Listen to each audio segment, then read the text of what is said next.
उधर मेघालय पुलिस के दावे के अनुसार सोनम रघुवंशी ने इंदौर में 2 दिन राज कुशवाहा के साथ गुजारे थे और 23 मई के बाद वो इंदौर आई थी। सोनम 25 से 27 मई तक इंदौर में ही रही और उसके बाद वो वहां से आगे रवाना हुए।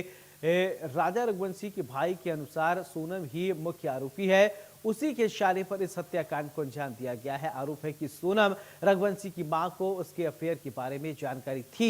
हालांकि पूरे मामले में इंदौर पुलिस कुछ भी कहने से बच रही है और सोनम के यहां आने की बात फिलहाल नकार रही है। राजा रघुवंशी के परिवार के साथ में मौजूद हैं।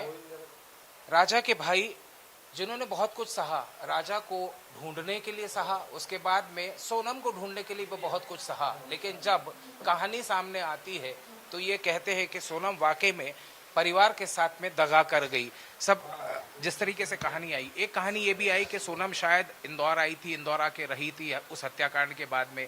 उसके जो चारों साथी थे या जिनके साथ में मिलकर ये षड्यंत्र को अंजाम दिया, उन सबको पुलिस ने पकड़ लिया है। अब शिलोंग पुलिस के हवाले करके उनका इंट्रोगेशन होगा। सर, आप क्या कहेंगे जिस तरीके से ये घटनाक्रम रहा पूरा? देखिए, इसमें सोनम इंदौर आई भी थी 25 तारीख के दिन और 26-27 को निकली भी थी। यहाँ से टैक्सी जो है राज कुशवाहा द्वारा टैक्सी दिलाई गई थी यहाँ से, और टैक्सी लेके फिर यहाँ से लोग वहाँ गए थे। वो लोग अपनी यूपी पहुँची हो सोनम। उसके बाद में घटना आगे की जो हुई थी पहले 23 तारीख वाली, 23 तारीख के दिन जो है इन लोगों ने राजा को जो है, पहले तो इनका प्लान था तो इसको किसी खाई में फेंक दे कर देंगे। जिस खाई में लेके गए थे फेंकने के लिए, वहाँ राजा को शक हो गया था, तो राजा इन लोगों के हाथ में नहीं आ पाया था, तो राजा को पीछे से गले में चाकू मारा गया बाकायदा पहले। फिर भी राजा लड़ते रहे इन लोगों से। फिर सोनम पीछे से चिल्ला के बोलती है इसको मार डालो उसको। तो फिर ये तलवार से राजा के सिर पे यहाँ मारा गया है। मारने के बाद में राजा नीचे गिर गया था। जिस प्रकार से नीचे गिरा था राजा, उस टाइम पे खून गिरा था, वो खून सोनम के कपड़े पे गिरा था, पहला खून आकाश की जैकेट पे गिरा था खून। फिर इन लोगों ने क्या करा, तीनों ने मिलके राजा को उठा के फेंकने चाहा इन लोगों ने, मगर राजा जो इनसे उठ नहीं पाया दिनों से, तो सोनम ने फिर उठा के साथ में इनके फेंका डिशेस को खाई में फेंका। विपिन भाई, मुझे वो याद है वो समय जब आप लगातार संपर्क में थे गोविंद के और गोविंद से लगातार बातें होती थी। जब ये पूरा खुलासा हो चुका है, अब क्या बातचीत होती है गोविंद से किसी तरह से? गोविंद से बातचीत होती है मेरी। अभी 10 मिनट पहले गोविंद से बात करी मैंने। गोविंद को मैंने बताया, गोविंद भैया इस सारी सच्चाई जो है सोनम की खराब निकल रही है और सारी चीज़ें जो है सोनम ने कबूल कर चुकी है। उसके बाद में जैसे कि अपने जो गोविंद के साथ में गोविंद क्या ये 3-4 लड़के जो थे उनने सारी चीज़ कबूल कर ली है। तो सोनम इंदौर भी आई थी 25 तारीख दिन, और अपन लोग इंदौर से सोनम को ढूंढने के लिए गए थे। और सोनम ने इतना षड्यंत्र रचा है, राज कुशवाहा के साथ में 2 दिन यहाँ पे रही है रूम के अंदर, रूम में दोनों साथ में रहे। उसके बाद अपन कुआं ढूंढ रहे हैं और सोनम इतना षड्यंत्र कर रही है। बोले विपिन भैया एक काम करो, आप जहाँ मुझे बोलोगे, जिस जगह बोलोगे मैं साइन करने के लिए वहाँ साइन कर दूंगा मैं। आप कोर्ट बोलोगे तो मैं कोर्ट में जाके भी बोलने का राजू हूँ कि मेरी बहन गुनाहगार है, उसको फांसी दी जाए।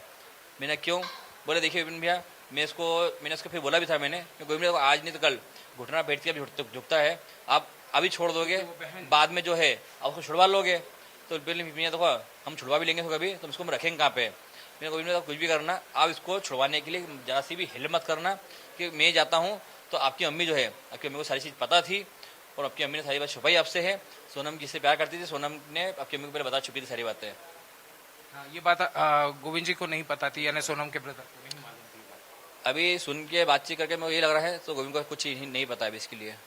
विपिन भाई, ये पूरा घटनाक्रम हम लगातार देख रहे थे, जिस तरीके से ये 4 लोग आए, लगता है कि ये 4 ही थे या कुछ और लंबा गेम? इसमें देखिए जहाँ तक मुझे लग रहा है कि 4 लोगों की टीम आई है, धीरे करते करते मुझे लग रहा है इसमें कोई 10-15 लोग होंगे। अच्छा, अभी मैं अंकल से भी बात कर रहा था, उन्होंने भी ये कहा कि यदि नहीं करनी थी तो शायद राजा भी ये बोल देता कि तू कहीं और कर ले, या ये परिवार भी कह देता कि कहीं और कर ले। इतना बड़ा षड्यंत्र करने की तो जरूरत नहीं थी। पैसा भी लेकर गई परिवार से, इस तरह की भी इंफॉर्मेशन आ रही है कि काफी सारी ज्वेलरी और पैसा लेकर गई है। देखिए जो रकम चढ़ाई थी हमने वो सारी रकम लेके गई थी। अब रकम इसने इसके घर पे रखी या स्वयं साथ में लेके गई है, इसकी जानकारी हमें नहीं है। हालांकि इसने मंगलसूत्र पहना हुआ था, मिनी मंगलसूत्र सोने का था, सोने की चेन वाला वो पहना हुआ उसने था, 2 अंगूठी पहनी हुई थी, सोने का ब्रेसलेट पहना हुआ था। ये चीज़ें वो अपने पायजा बिछोड़ी ये चीज़ पहनी हुई थी उसने। और उसने राजा को भी कहा था, राजा तो एक काम करो राजा, तुम मैंने अपने तुम्हारी सोने की गले की चेन जो है तुम पहन के आना। और राजा भी सोने की चेन पहन के गया था, अंगूठी पहन के गया था, ब्रेसलेट पहन के गया था। और पर्स वगैरह पैसे जो है सब कुछ अभी तक जो है सारी चीज़ का पता चला नहीं है। इसमें एक चीज़ का खुलासा और हुआ है, जब इस टाइम सोनम पकड़ाई थी बिहार, उसमें साइड बैग जो टांगा हुआ उसने वो बैग राजा का है। वो बैग राजा का था जो उसने साइड बैग टंगा हुआ है जब ये सामने आई थी गाजीपुर में। हम्म, वो राजा का वो बैग। बैग राजा का टंगा हुआ है, साइड बैग जो है ना ब्राउन कलर का, वो बैग राजा का है। अच्छा, वो कैश वगैरह का कुछ भी सीन था, उसके पास में कुछ कैश वगैरह भी था? देखिए केस तो उसके में बहुत कुछ होगा, क्योंकि उसने शादी के पहले जो है 9-10 लाख रुपए निकाले थे और उसके घर वाले को उसने अभी तक हिसाब नहीं दिया है। तो हो सकता है वो पूरा पैसा इसने इसके लिए निकाला हो, प्लानिंग के लिए। उसके परिवार से निकाले थे, मतलब उसी का पैसा? उसके खाते में थे पैसे, उसके खाते में, सोनम के खाते में थे, जो कि गोविंद ने उससे पूछा था ये पैसा तूने खर्च कहाँ करा है, तो उसने उसको अभी तक कोई जवाब नहीं दिया इस बारे में। यानी अपने भाई को भी झूठ बोला या जवाब ही नहीं दिया? कोई जवाब नहीं दिया उसने कुछ बारे में, बोले पैसा शादी में खर्च हो गया पूरा। गोविंद भाई से आपकी जो बात हुई होगी, गोविंद भाई को इन चीजों की जानकारी नहीं थी, लेकिन जिस दिन सोनम वहां मिली थी उन्होंने ये समझा कि ये पीड़ित है और पूरा षड्यंत्र उसी तरीके से रचा गया था कि अपने आप को पीड़ित दिखाया जाए। आखिर सच्चाई सामने आ ही गई। सच्चाई सामने ऐसी आ गई है जैसे मीडिया के माध्यम से जो है जो सबूत हमको मिल रहे थे वो मीडिया में हम सब बता रहे हैं, तो उस प्रकार से गोविंद खुद समझ चुका है। मेरी बहन ने मेरे को षड्यंत्र के हिसाब से बुलाया गया, वो वहाँ के जाके हमने सोनम से मिलने गया बाकायदा वो, और जब उसको मालूम पड़ा सच्चाई ये वाली है, मेरी बहन खुद इसमें कातिल है, तो उसको भी दिल टूट गया। ये जो 4 लड़के हैं, इन लोगों का प्रोफाइल देखा, बड़े लोग, मतलब ऐसा तो नहीं लगा कि कुछ किसी तरह का कोई इन्फ्लुएंशियल है। आपको लगता है वाकई में ये क्रिमिनल्स रहे जो इतना बड़ा षड्यंत्र रच दिया, या सोनम का ही दिमाग रहा? देखिए मुझे इतना नॉलेज तो नहीं है, बाकी जो पूरी प्लानिंग दिख रही है सोनम की, जैसे सोनम ने ऐसे बोला था 13 तारीख के दिन ही राजा को मार डालो, तो उस हिसाब से तो सोनम ही मास्टर माइंड इसके अंदर है, और सोनम ने इन चारों को जो सुपारी दी गई है, और हो सकता है इन लोगों ने किसी और को सुपारी दी होगी। टीम तो बड़ी लग रही है, क्योंकि इस हिसाब से ये टीम मिल रही है इन लोगों की, तो इस हिसाब से मुझे लग रहा है इसमें वो लोग हो सकते ज़्यादा। विपिन भाई, डीएनए से बात करने के लिए बहुत बहुत शुक्रिया। तो विपिन रघुवंशी का अंदेशा ये है कि इस षड्यंत्र में कई और नाम आने बाकी हैं, तो वहीं वो इस बात की उम्मीद भी करते हैं कि सच जरूर सामने आएगा। अजय कटियार के साथ अत्याक्षय के लिए न्यूज। रीवा के सबसे बड़े संभागीय